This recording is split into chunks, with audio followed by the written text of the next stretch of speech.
Il a toujours mis en avant son travail davantage que sa personne. S'il doit y avoir une photo dans un magazine, il préfère que ce soit une photo d'un de ses souliers plutôt qu'un portrait de lui. Mais avec le temps, il est devenu indéniable que ses souliers parlaient aussi de lui, de son monde intérieur, de sa culture, de sa personnalité, de son tempérament et de son rapport au réel. Et que s'il montrait ses souliers dans une exposition et consacrait une exposition à son univers, il ne ferait rien d'autre. En définitive, oui, que parler de lui, s'exhiber. Voilà ce que dit sur vous l'auteur de Cendrillon, le romancier Éric Reinhardt. Bonjour Christian Louboutin. Bonjour. Il paraît que les cordonniers sont toujours les plus mal chaussés. Est-ce que ça vaut aussi pour les créateurs ? Alors moi, je ne suis pas cordonnier, je dessine des souliers et j'ai la chance maintenant de dessiner des souliers pour les hommes aussi. Donc non, ça va pas si mal. Aujourd'hui ? Oui, aujourd'hui ça va pas si mal. Montrez voir. Ah. Elles sont juste pas bien brossées. Des chaussures noires ? Plutôt... sont des souliers noirs avec une semelle avec des crampons, vu que j'ai une Vespa. Et donc, c'est beaucoup plus pratique pour la Vespa. Et un tracé, une ligne rouge sur le côté. Pourquoi elle, ce matin ? Parce qu'elle s'accordait bien à votre silhouette, à votre tenue ou à une humeur ? Qu'est-ce qu'elles nous disent de vous, ces chaussures-là, aujourd'hui ? Alors, elle parle de ma journée. J'ai commencé assez tôt. Je suis allé déposer mes enfants à l'école et ensuite j'ai pris ma Vespa. Et avec ma Vespa, je suis allé au Palais de la Porte Dorée vérifier certaines choses, puisque l'exposition a commencé il y a 2 jours, mais il y a toujours des choses à vérifier, des cartels, etc., qui étaient mal mis, des dates qui n'étaient pas les bonnes. Et donc la Vespa, pour l'enlever, l'enlever du cric, j'ai toujours des semelles à crampons. Donc voilà, donc ce sont des souliers. Et ensuite, j'ai un déjeuner, disons, un déjeuner élégant. Donc j'ai un costume et je pensais que c'est en faveur du costume que j'ai mis les souliers et pas le contraire. En général, je commence pas les souliers, mais là, j'ai vraiment commencé par le costume et ça m'a donné les souliers au bout. Avec cette exposition, vous avez choisi de vous montrer, c'est ce que dit Éric Reinhardt, et il a raison de vous dévoiler. C'est pas votre corps, c'est votre imagination, c'est vos influences, c'est tout ce qui vous a fait voyager aussi et qu'on retrouve aujourd'hui dans les formes, dans les courbes, dans les choix des couleurs de vos créations et notamment de vos chaussures, souliers, talons, tout ce qui habille le pied des hommes aujourd'hui et des femmes déjà hier. Pourquoi ce passage maintenant de la discrétion à l'exhibition, Christian Louboutin ? À cause de l'exposition et à cause du lieu de l'exposition. Le lieu n'est pas anodin puisque moi je suis né juste à côté. L'école, il y a des fenêtres qui donnent... Enfin, le dernier collège où je suis allé, les fenêtres donnaient sur cet endroit, donc le Palais de la Porte Dorée, anciennement appelé le Musée des Arts Océaniens et Africains. Et donc, j'y ai passé toute mon enfance quand on habitait avenue Doménil. Quand on allait au zoo, je passais par ce musée. Donc, c'est vraiment un endroit important pour moi et vraiment un endroit très, très au cœur de mon enfance. À cause de ça, quand la directrice du musée m'a proposé de faire une exposition, à la base autour de l'endroit, d'une certaine manière, une réflexion sur le Palais de la Porte Dorée, puisque c'est un endroit que je connais donc vraiment, vraiment, vraiment bien. De fil en aiguille, on s'est rendu compte que moi, disons, un créateur parlant d'un endroit, d'un énorme édifice, puisque c'est un énorme édifice, c'était en relation avec ce que cet endroit m'avait donné. Et ce que cet endroit m'a donné, c'est finalement beaucoup mon travail. Donc, en fait, ça parlait de mon travail. Donc, puisque ça parlait de mon travail, c'était une exposition sur mon travail. Voilà, donc ça a été... C'est comme ça que ça s'est passé. Et quand il s'est agi... Donc, quand j'ai donc dit oui à une exposition là-bas, je me suis rendu compte que je le veuille ou que je le veuille pas, si c'était dans cet endroit, ça allait parler de moi, pas que de mes souliers, mais j'allais me mettre à parler de mon enfance, de ma famille, etc. Donc, c'est s'exhiber. Et en plus, au moment de chercher un titre, exposition, moi, je voulais que le titre soit facile en anglais. Donc, exposition, ça se dit exhibition. Et je trouvais que, donc c'est exactement la même chose, mais c'est plus fort. Et en fait, s'exhiber, c'est un peu se mettre à nu. Se mettre à nu, c'est ce que vous faites donc dans cette exhibition. Jennifer Lopez, elle chante parfois et elle dit qu'elle veut ses Louboutins.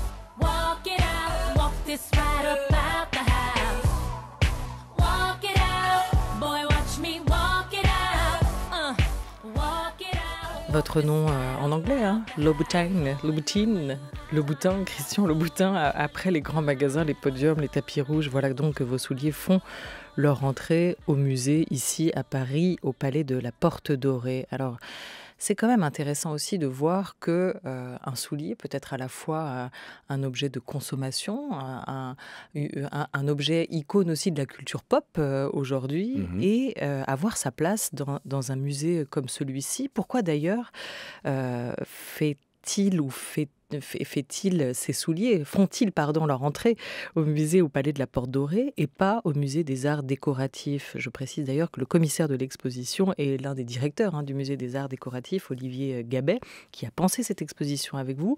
Pourquoi pas non plus au Palais Galliera, musée de la mode à Paris? Comment expliquer leur présence dans ce lieu-là, qui a aussi une histoire? Parce qu'à nouveau, c'est un lieu qui a à voir avec mon enfance et qu'en plus, moi, je suis, presque un peu tombé par hasard dans le milieu de la mode. À la base, très tôt, vers l'âge de 10 ans, j'ai commencé à dessiner des souliers. À 16 ans, j'ai compris que ça pouvait être un métier, et un joli métier. Et donc, à partir de 16 ans, j'ai commencé à dessiner les souliers, mais j'ai juste changé la position. J'ai commencé à les faire de profil de 10 à 16 ans, et ensuite, j'ai commencé à faire profil et 3/4 face. Mais mes premières amours, ça n'a jamais été la mode. Mes premières amours, ça a été, et les premières personnes pour qui j'ai voulu dessiner des souliers, c'était les danseuses de music hall, le cabaret, les gens sur scène. Donc dans le fond, la mode, Galliera ou le musée des arts de la mode, enfin le musée des arts décoratifs, sont vraiment des endroits de mode. Donc dans le fond, pour moi, ça aurait été réducteur. Parce que, numéro un, j'ai un travail qui plaît à beaucoup de gens et pas qu'aux fashionistas et aux gens de la mode. Mais je voyage beaucoup, je vois que le spectre, on dit, le spectre des gens qui aiment mon travail est beaucoup plus large. Donc moi, je voulais, de toute manière, surtout à Paris, je voulais une exposition populaire de qualité. Et évidemment qu'on peut faire des choses de qualité à Galliera ou au Louvre, là, aux arts décoratifs, mais ça n'est pas vraiment populaire. Ce n'était pas comme j'imaginais, dans le fond, ça c'est sûr. Et je trouve que c'était important. C'est un très beau musée, il est à l'est de Paris, et je trouvais que c'était assez normal de rendre à César ce qui a un peu commencé à César, parce que moi, mon premier dessin de soulier, c'était une espèce de poster, comme ça, c'était une signalétique, et il était dans ce musée. Donc la première fois que j'ai vu un dessin, c'était dans ce musée. Donc vraiment, beaucoup de choses ont commencé dans ce lieu. De souliers. Oui. C'est ça, c'est d'ailleurs ce même panneau signalétique avec ce soulier à talons barrés de rouge en l'espèce qui se retrouve dès le début de votre exposition pour recréer cette image qui vous a poursuivi et que vous aviez perçue quand vous étiez enfant. Il faut dire peut-être pourquoi à l'époque. Simplement, les talons risquaient de rayer le parquet. C'est ça. Exactement. Du musée. En fait, donc c'est un édifice qui a été construit, qui a été fini en 1931. Et donc les sols, donc c'est un édifice magnifique, vraiment avec des objets incroyables, une fresque incroyable, une tapisserie de pierre incroyable, tout est beau, vraiment tout est beau. La rampe d'escalier, tout est beau, les sols sont magnifiques. Et donc les sols sont des parquets assez précieux ou des mosaïques. Et donc depuis 1931, il y a eu, j'imagine un peu après en fait, c'est un dessin des années 50, donc il y a eu un panneau à l'entrée qui interdisait les souliers avec un talon fin. Parce que l'embout en métal dans les années 50, le bon bout, c'est-à-dire ce qui touche le sol, était un embout de métal. Ce qui fait qu'en fait, ça cassait les parquets. Voilà. Et ce palais de la Porte Dorée abrite aujourd'hui aussi le Musée national de l'histoire et de l'immigration. Pour Arte, la caméra d'Olivier Garouste vous a suivi, Christian Louboutin, en pleine préparation de cette exposition et dans vos ateliers, voir aussi comment se prépare une collection extrait. Vous pouvez la même fenêtre.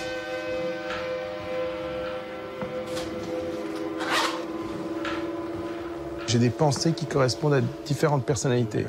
J'ai le regard d'un créateur. J'ai le regard d'un homme qui pense à sa femme, ou sa maîtresse, ou sa fiancée. Attention, on enlève les talons. 1, 2, 3. Tournez de l'autre côté. Et puis j'ai le rapport, le copain des filles. Et puis j'ai le rapport presque fille. Et ça, sur le même dessin, je vais avoir une analyse complètement différente. il y a quand même, dans mon travail, il y a différents types de caractères qui s'entremêlent et qui, de temps en temps, s'entrechoquent, de temps en temps s'engueulent et puis de temps en temps ne sont pas d'accord. Alors, disons, dans toute la collection, il y a une partie de toutes ces fragmentations de ma propre personnalité, mais que je laisse parler à l'intérieur de moi. C'est important. Voilà, extrait du documentaire d'Olivier Garouste qui sera diffusé le 13 mars à 22h20 sur Arte.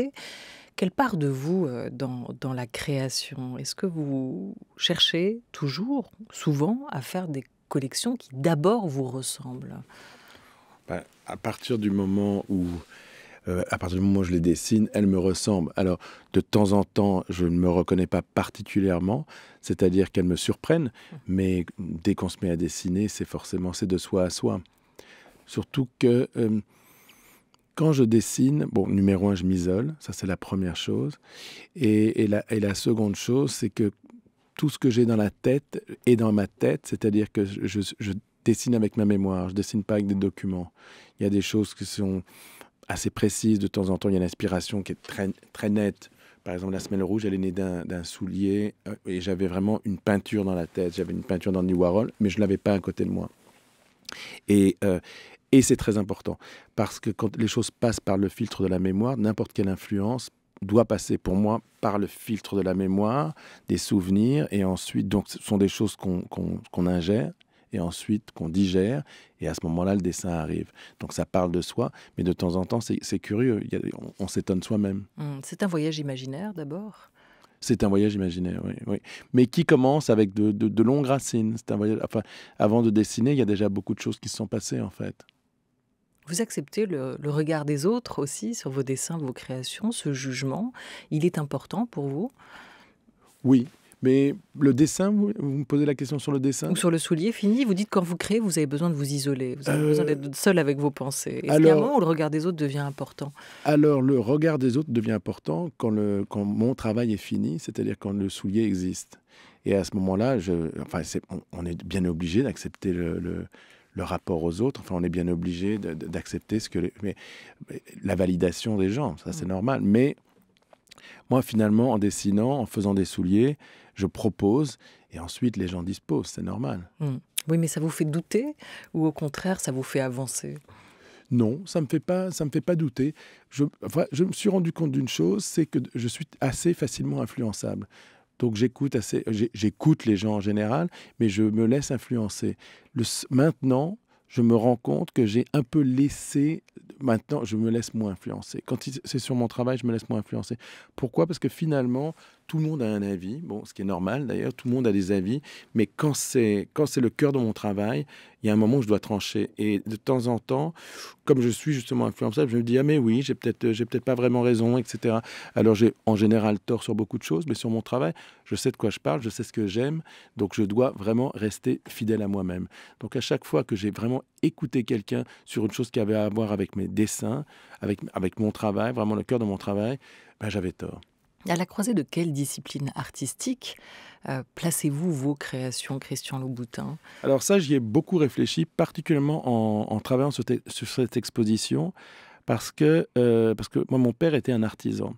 Et donc, j'ai toujours beaucoup regardé les objets, grâce à mon père. Et puis, j'aime l'artisanat. Et ce qui est intéressant avec l'artisanat, c'est que c'est souvent très généreux. Il y a des gens qui créent des choses, qui ne les signent pas, alors que pour moi, elles ont la même valeur artistique qu'une chose, disons, un objet d'un artiste. Et donc, je me suis vraiment posé la question. On me pose la question si je me considère comme un artiste. Alors, la réponse, c'est non.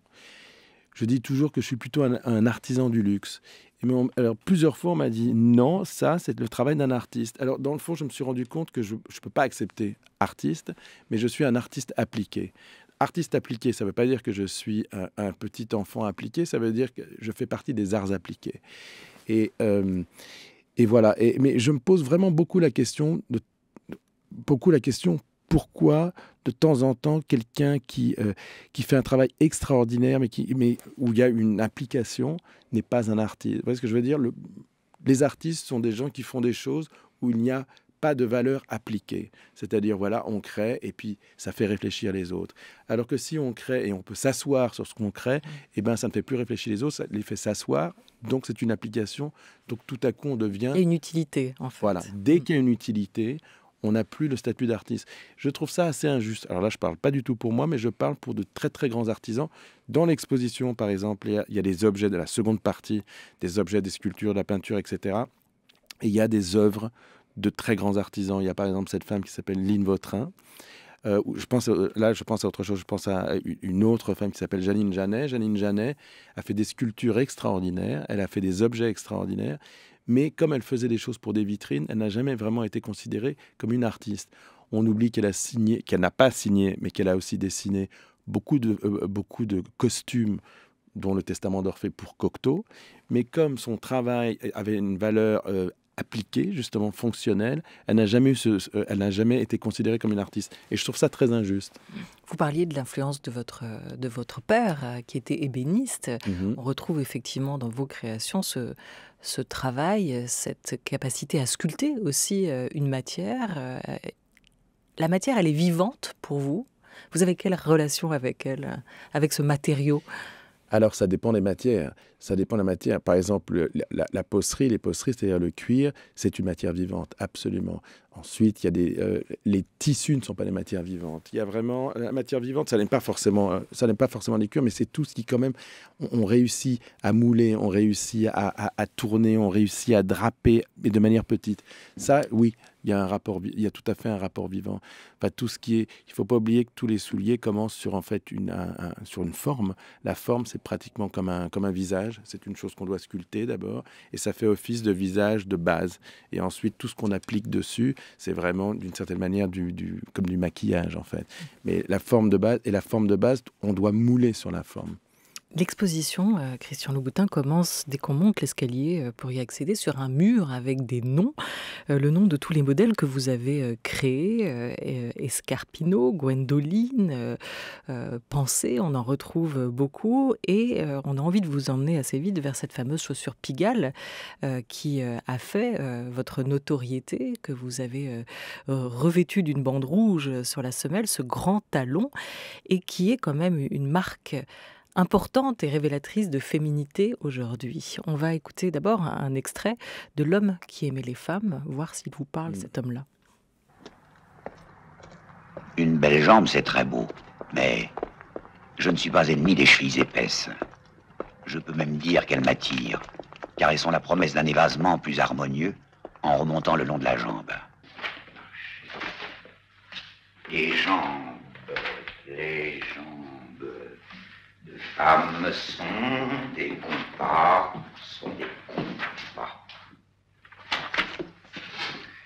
Les jambes de femmes sont des compas qui arpentent le globe terrestre en tous sens, lui donnant son équilibre et son harmonie.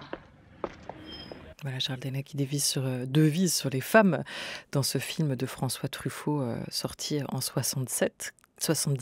Qu'est-ce que le talon fait aux femmes pour vous, Christian Louboutin ? Alors, c'est rigolo d'entendre Charles Denner parce que dans l'exposition, j'ai pensé à un moment mettre un extrait de Vivement Dimanche, puisqu'à un moment, il y a donc même réalisateur, mais dans Vivement Dimanche, il y a Fanny Ardant qui sort une paire de souliers à talons et elle va les mettre, sachant que la personne qu'elle protège ne saura pas que c'est elle. Donc, le rapport au talon, il a déjà un rapport musical. C'est un son. Alors ça, on pense évidemment à Talon aiguille aussi d'Almodovar. Bien sûr. Ouais. On regarde par la petite fenêtre la lucarne, le pied des femmes, et on entend l'écho du talon qui est au début de cet extrait aussi. La Féline, le Tourneur, enfin il y a beaucoup de films. Belle de jour aussi, le rapport, l'hésitation, ce que veut dire. Je crois que le talon, c'est un son. Ce sont des sons. À partir de ces sons, on entend, donc on comprend beaucoup de choses. Des hésitations, au contraire des décisions, une lascivité, le contraire. Enfin, il y a beaucoup de choses. C'est quand même... Ouais, à nouveau, je viens plutôt de l'univers de la danse. Donc même le flamenco, je veux dire, c'est un son. Le flamenco sans le bruit du talon, ça n'existerait pas. Il y a beaucoup de choses. Donc le talon, c'est d'abord un son quand même. Ce sont d'abord des sons. Et les femmes, est-ce que vos talons, est-ce que vos chaussures, Mhm. certes, elles les habillent, mais est-ce que ce sont des signes de puissance pour vous ou est-ce que ce sont d'abord aussi une manière d'habiller la vulnérabilité, la fragilité du pied féminin et de la femme? Ah, Vous leur donnez une carapace à nouveau, ça dépend de chaque femme. Vous savez, je me suis rendu compte, enfin, très tôt, c'est que moi, je propose quelque chose et la femme en dispose. C'est-à-dire que chaque femme va avoir un rapport avec son soulier complètement différent, complètement différent. De temps en temps, ce soulier va lui apporter la petite chose qu'elle estime ne pas avoir assez et que ça va rajouter. Et de temps en temps, le même soulier rajoutera une petite dose d'autre chose qu'une autre femme pense ne pas avoir assez. Donc, une anecdote, il y a assez longtemps, justement, avec ce soulier Pigalle, donc qui est un escarpin que j'ai décliné en beaucoup de choses, mais disons un escarpin qui a talon droit de 10 cm ou de 12 cm, de forme pointue. Une femme est arrivée dans la boutique, ma première boutique, la rue Jean-Jacques Rousseau, très mince, comme ça, une forme d'élégance très classique, comme ça, très, très, très élégante, un peu sèche, une américaine avec un gros ceinturon, comme ça, pour tirer la taille. Et elle enfile cette paire de souliers, les Pigalle. Elle s'est regardée dans la glace et elle a dit « Ah, c'est génial, j'ai l'air d'une tarte en anglais. » Et alors, on était un peu étonnés, elle avait l'air de beaucoup de choses, mais pas vraiment d'une tarte, comme elle disait. Et quelques heures après, une femme très très belle d'ailleurs, avec beaucoup beaucoup de formes, est arrivée, alors très sensuelle, une sensualité à l'italienne. Elle est arrivée, elle a mis le même soulier, elle s'est regardée dans le miroir et elle a dit « Ah, parfait, j'ai l'air tellement chic ». Donc, il y en avait une dont la sensualité n'était pas en doute. Elle avait besoin d'un tout petit peu de chic parisien, disons. Et l'autre, elle avait besoin d'un peu de sexualité dans sa silhouette. Donc, vous voyez, le même soulier a un rapport différent. Et pour vous comprendre, vous avez dit, Aimé, que c'était même l'un de vos livres importants en ce moment, Blonde, de Joyce Carol Oates. On écoute l'écrivaine américaine. Oui, c'est féministe à plus d'un titre. Il y a vraiment une colère de fond sur la manière dont Marilyn Monroe a été traitée. Et moi, je ressens l'injustice dont elle a été victime, son désespoir, la dégradation dont elle a été victime. Tout le monde dit elle était très belle, mais elle pouvait pas, elle ne savait pas jouer. C'est pas vrai. C'était une merveilleuse actrice. C'est très difficile d'être une comédienne. Il y en a très très peu qui sachent faire ça. Évidemment, ça a l'air facile comme ça. Évidemment, quand on entend un pianiste qui joue merveilleusement du piano, on se dit « Oh, bah, c'est facile ». Mais non, c'est pas facile. Moi, personnellement, j'éprouve de la colère à propos de l'injustice sur l'image de Marilyn. Marilyn Monroe, c'est une femme que vous auriez eu envie de protéger en l'habillant? Bien sûr, bien sûr. Enfin, il y a deux femmes au cinéma quand on dessine les souliers qui sont très importantes. Il y a Marilyn de dos, finalement, et Marlène de face. Ça, je pense vraiment quand je pense à un dessin. Parce que Marlène, c'est une pose, probablement les jambes croisées, et on voit souvent comme ça le coup de pied chez Marlène, et de dos, la manière de marcher, la démarche, c'est vraiment Marilyn. Mais le livre est magnifique. De Oates. Le livre est magnifique parce que je suis entièrement d'accord avec ce qu'on vient d'entendre. Marilyn, plein de gens l'ont considérée comme pas une bonne actrice, alors que ce qui est le plus compliqué quand même, c'est de faire passer l'émotion. Et Marilyn, tout le monde a envie de la protéger. Les femmes, mais aussi les hommes. Tout le monde a un rapport. Elle n'a fait peur à personne. Elle avait juste... voilà. Tout le monde a envie de protéger Marilyn. En un mot, quelle est la signification du rouge pour vous, Christian Louboutin ? Alors, la signification du rouge, elle est différente. Ah, en amour, ok. La passion, alors. Il y a combien de rouges aujourd'hui sur la Terre? Combien de rouges? Ça, je n'ai pas la moindre idée, mais il y en a une multitude énorme. Mais moi, mes rouges préférés sont les rouges... ma semelle en est une, dans le fond. Ce sont les rouges où il y a ni rose, ni orange, ni bleu, ni violine, ni violacé. Vraiment le rouge, on se dit... le vrai rouge, quoi, sans une autre couleur à côté. Votre rouge, à vous, il a été copié, piraté, il est aujourd'hui protégé, en tout cas cette bande que vous avez adoptée. Juste pour terminer, Christian Louboutin, dans la deuxième partie de la Grande Table, on va parler de la question sensible de l'appropriation culturelle avec Caroline Fourest. Toutes ces inspirations qu'on retrouve dans cette exposition, vous les créditez quand vous empruntez à d'autres cultures. Est-ce que vous prenez soin, par exemple, de faire réaliser des motifs par des artisans de leur pays ou des cultures d'origine? Bien sûr. Moi, j'ai un rapport très précis avec l'artisanat. C'est que beaucoup d'artisanats sont en danger. Et moi, j'aime beaucoup, beaucoup l'artisanat et j'aime beaucoup les gens, les artisans. Donc, quand je travaille avec des artisans, il y a toujours quelqu'un pour me dire « mais on pourrait faire ailleurs moins cher ». Et je dis toujours, je me fous de faire moins cher. Ce qui est important, c'est de protéger l'artisanat. Donc, si on peut faire 200 paires avec des artisans de Colombie, et c'est leur travail, et c'est leur savoir-faire, eh bien, il y aura 200 paires, il n'y en aura pas 202. C'est tout. C'est normal, parce que sinon, si on transporte les artisanats, en fait, dans d'autres pays, pour des raisons, je veux dire, tout simplement pécuniaires, eh bien, finalement, on tue cet artisanat. Donc moi, je suis très clair là-dessus. Les artisans, il faut travailler avec les artisans, il ne faut pas leur voler leur artisanat, bien sûr. Merci beaucoup à vous, Christian Louboutin. On n'a pas parlé de toutes vos inspirations, un peu du cinéma. On n'a pas parlé de David Lynch, on n'a pas parlé d'Helmut Newton, on n'a pas parlé de tous ces artistes, y compris au Pakistan, qui vous influencent sur les motifs, les couleurs, les représentations, ceux qui vous traversent, ceux avec lesquels vous aimez collaborer. Mais c'est à voir dans cette exposition exhibitionniste au Palais de la Porte Dorée jusqu'à l'été. Merci à vous d'avoir été avec nous. Merci beaucoup.